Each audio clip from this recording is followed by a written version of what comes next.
যেভাবে আমি বাসে উঠতাম, যেভাবে আমি হেঁটে যেতাম, একটুখানি চলতে গেলেই আমার হাঁটু প্রোক হয়ে যেত। তারপর আবার হাঁটু একটু করে করে ম্যাসেজ করতাম। এইভাবে করতে করতে এগোতাম। তারপর কন্ডাক্টর বলতো, বাবা আমাকে একটু নিয়ে চল, আমি চিফটি যাবো। ওরা আমাকে তুলে নিত গাড়িতে, সিঁড়িতে উঠতে পারতাম না, আমি হাঁপিয়ে যেতে থেকে হাঁপানো এলো। নানা রকম ওষুধ খেয়েছি, 17 বছরের জার্নি ছিল।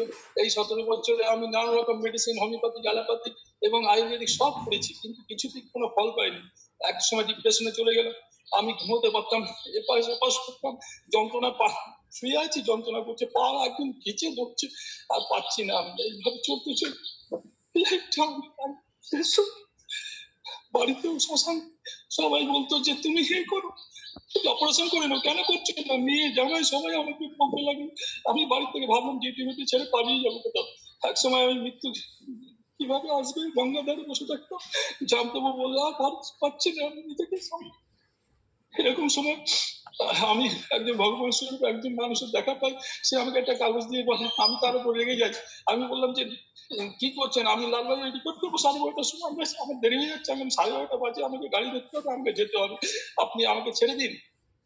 উনি বলছেন, আপনি অনেক ব্যস্ত না, আমিও সেন্ট্রাল গভর্নমেন্টের অফিসার ছিলাম, তাই নিন, আমারও আপনার মতো অবস্থা, আমার কষ্ট হলো, তাই আপনাকে দিচ্ছি, আপনি এটা নিয়ে পারলে আসবেন। হ্যাঁ, তো আমি বললাম ঠিক আছে দিন। কাগজ দিলেন, আমি এটা রেখে দিলাম। 10 দিন পর আমার সময় লাগলো, যে 10 দিন পর আমি ভাবলাম যে উনি তো দিলেন, একবার আমি দেখি, ফোন করলাম, উনি বললেন যে আসতে। আমি সেখানে গেলাম।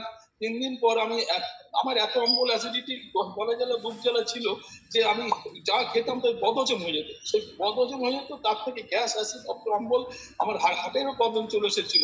আমার ফুসফুস থেকে আমি শ্বাস নিতে পারতাম না। আমি বুঝতে পারতাম যে আমি আস্তে আস্তে আস্তে আস্তে নিজে শেষ হয়ে যাচ্ছি, কিন্তু আমার কোনো উপায় ছিল না। তো আমি ওখানে গিয়ে আমি দেখলাম 3 দিন আমাকে একটা ওয়াটার থেরাপি করালো। সেই ওয়াটার থেরাপি সবাইকে যেরকম করিয়েছে, আমি সেখানে 100 টাকা দিয়ে আমি মেম্বার হয়ে আমি ওয়াটার থেরাপি করার মাধ্যমে আমি 3 দিন আমার গ্যাস, অম্বল, অ্যাসিডিটি সব কোথায় হয়ে গেল। আমার বিলিভ এলো। আমি আমি বিলিভ এলো, এবং ওখান থেকে আমি বলেছিলাম আপনি বিলিভ যদি রাখেন, আপনি এখান থেকে সুস্থ হবেন।